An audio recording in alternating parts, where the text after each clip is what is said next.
Children, आज हम आपकी हिंदी व्याकरण की पुस्तक व्याकरण दीपिका से एक नया पाठ पढ़ेंगे। यह कक्षा 4 की पुस्तक है।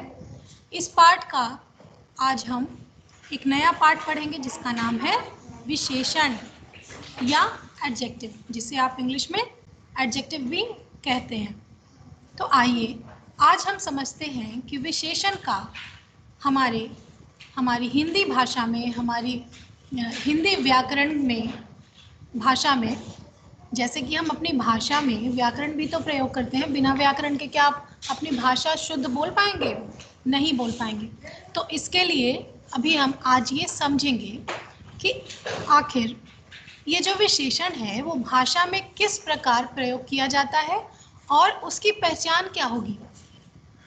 आप कैसे पहचानेंगे कि भाषा में या किसी वाक्य में जो शब्द प्रयोग किए गए हैं उनमें से कौन सा शब्द जो है वो विशेषण है यानी एडजेक्टिव है। तो चलिए सबसे पहले हम इस पाठ में दिए गए चित्रों पर एक नज़र डालते हैं। यहाँ पर 4 चित्र दिए गए हैं। पहले चित्र में एक बालक है, एक लड़का है जो आम खा रहा है, आम लेकर बैठा है। तो यहाँ पर क्या लिखा है? यहाँ पर लिखा गया है मीठा आम खाओ। इसके बाद दूसरे चित्र में एक लड़की है। लड़की के नीचे लिखा गया वाक्य है मेरे पास लाल फ्रॉक है। तीसरे नंबर के चित्र में एक लड़की के हाथ में दूध का एक कैन है। तो वो क्या उसके नीचे क्या लिखा गया है? शोभा 1 लीटर दूध लाई। ओके।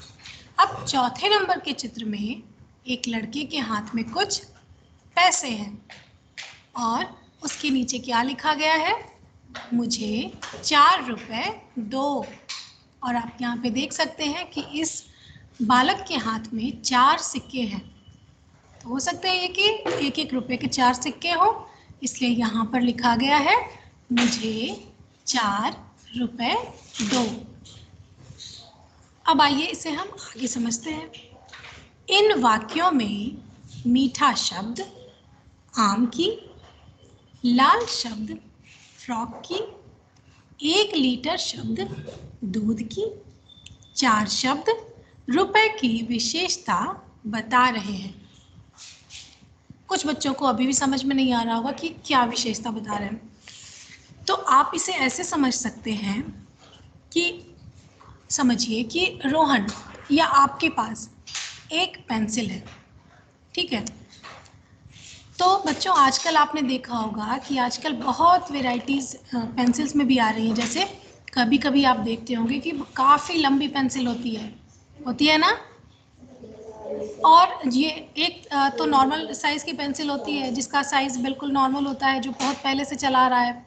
फिर आजकल क्या होता है कि कलर्स भी बहुत सारे आते हैं। जैसे पेंसिल का जो ऊपरी आवरण है, यानी जो ऊपर से उसका जो कलर है, किसी का रेड हो रहा है, किसी का येलो हो रहा है, किसी का ग्रे है, किसी का ब्लैक है, तो किसी के और भी कई रंगों में मतलब मिलते हैं। तो रोहन के पास एक पेंसिल है, लेकिन उसकी पेंसिल बाकियों से अलग है। अलग कैसे है? तो बाकियों से अलग इस प्रकार है कि रोहन की पेंसिल लंबी है। अब एक सीता के पास भी एक पेंसिल है। तो सीता के पास जो पेंसिल है वो पेंसिल है, उसकी भी कुछ विशेषता है। जैसे कि सीता की पेंसिल काली है, काले रंग की है, और रोहन की पेंसिल क्या है? लंबी है। तो बच्चों जब हम पेंसिल में ये सारे शब्द जब ऐड कर रहे हैं, जब जोड़ रहे हैं, जैसे लंबी है, काली है, और सूरज की पेंसिल बहुत छोटी है, ये छोटी है, तो लंबी, काली, छोटी, ये सारे शब्द जब जुड़ गए, किसी चीज़ के बारे में कह रहे हैं ना, किसी की विशेषता बता रहे हैं कि वो दूसरों से अलग कैसे है। या फिर रमा की पेंसिल नई है। तो जब आप उस पेंसिल की विशेषता बता रहे हो, हर 4 बच्चों के पास 4 पेंसिल हैं और उन पेंसिल्स की विशेषता क्या है? सब अलग अलग है। तो अलग अलग कैसे हो जाएंगे? जब तक आप उनके लिए कोई विशेषण शब्द प्रयोग नहीं करोगे तब तक आप उन्हें अलग नहीं बता पाओगे, अलग करके नहीं बता पाओगे। जैसे मान लो मैंने कहा रोहन के पास पेंसिल है, रमा के पास पेंसिल है, सूरज के पास पेंसिल है, सीता के पास पेंसिल है, तो ये तो सारे एक जैसे हो जाएंगे। लेकिन जब हमें स्पेशल, जब उनकी विशेषता बतानी होगी, जब उनके बारे में एकदम एक्यूरेट बताना होगा कि हाँ उसके पास जो पेंसिल है वो कैसी है, कैसी, अगर हम प्रश्न कर रहे हैं कि कैसी है, तो ये इस चीज़ का उत्तर जो होगा वो विशेषण में होगा। तो सीता की पेंसिल कैसी थी? काली थी। रोहन की पेंसिल कैसी थी? लंबी थी। रमा की पेंसिल नई थी और सूरज की पेंसिल छोटी थी।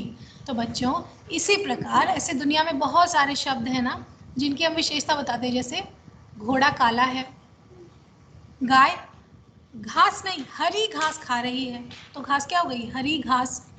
घास हरी है इसलिए हरी जो है, हरी शब्द जो हुई वो घास की विशेषता बतला रही है। तो यहाँ पर हमें पेंसिल की विशेषता बतलाने वाले कई शब्द मिल रहे हैं। इसी प्रकार घास की विशेषता बतला रहा है कौन सा शब्द? हरी।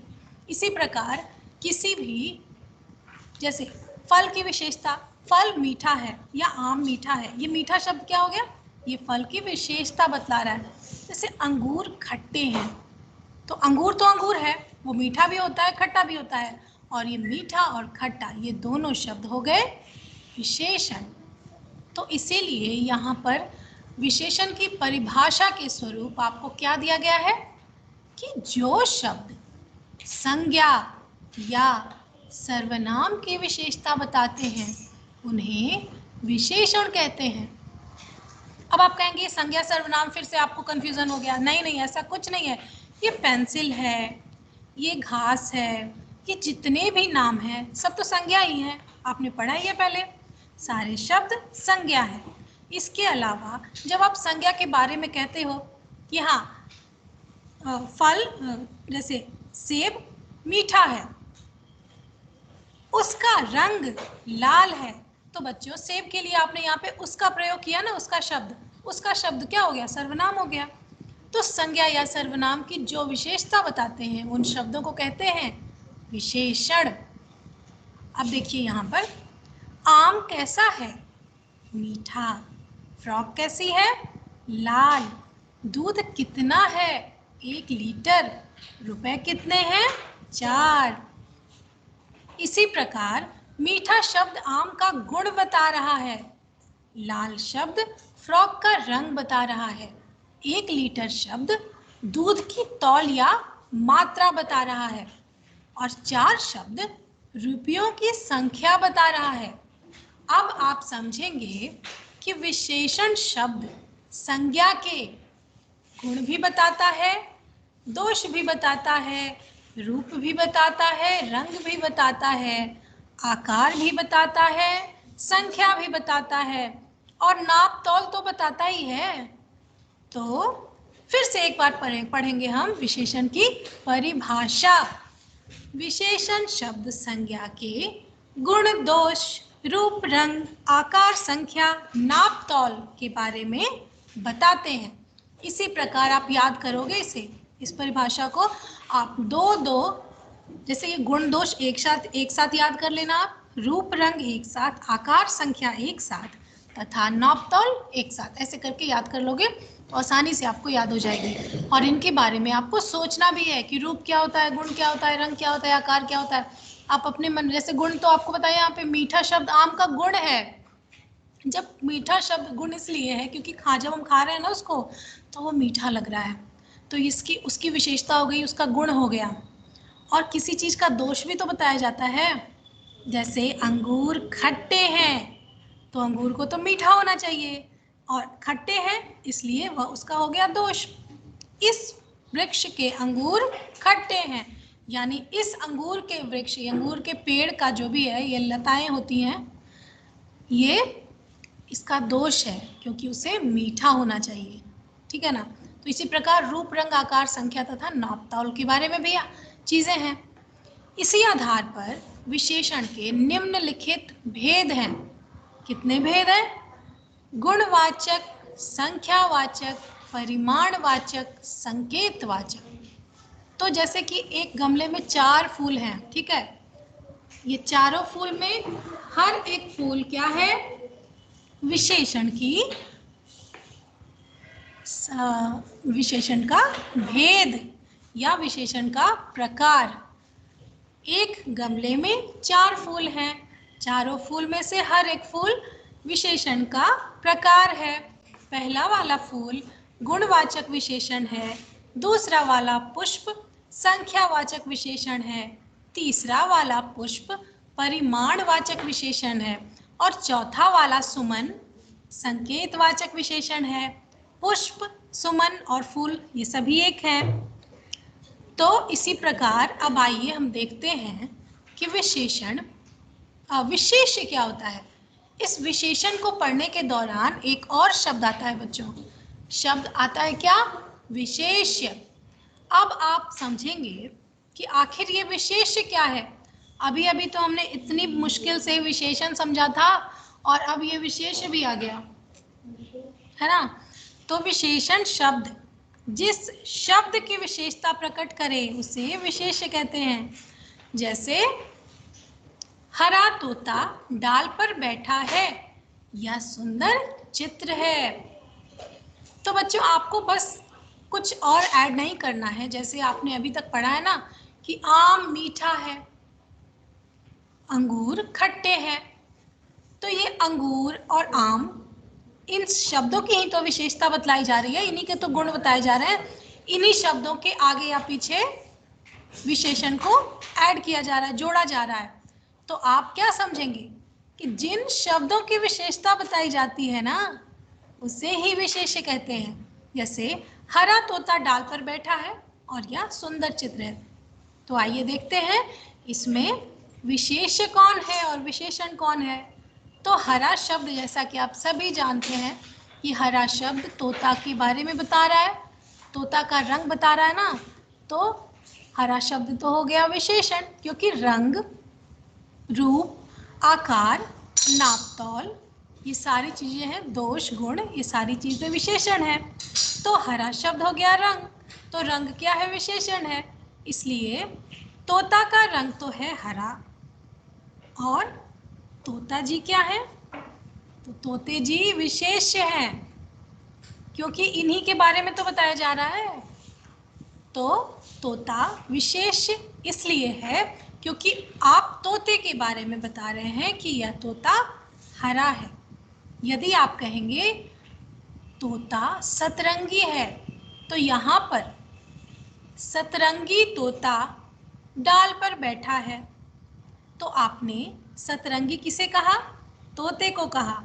फिर आप कह रहे हैं अरे अरे देखो उस पेड़ पर हरा तोता बैठा है, तो इसका क्या अर्थ हुआ कि आप तोता तो तोता है लेकिन आप अलग अलग तोते के बारे में बता रहे हैं। तो आप तोते की विशेषता बता रहे हैं, इसलिए वो विशेष्य हो गया, क्योंकि आप तोते के बारे में बता रहे हैं कि ये ऐसा है। विशेषण तोते में आप ऐड कर रहे हैं, जोड़ रहे हैं, तो विशेष्य हो गया तोता और विशेषण वह शब्द हो गया जो तोते में जोड़ा गया, आगे या पीछे।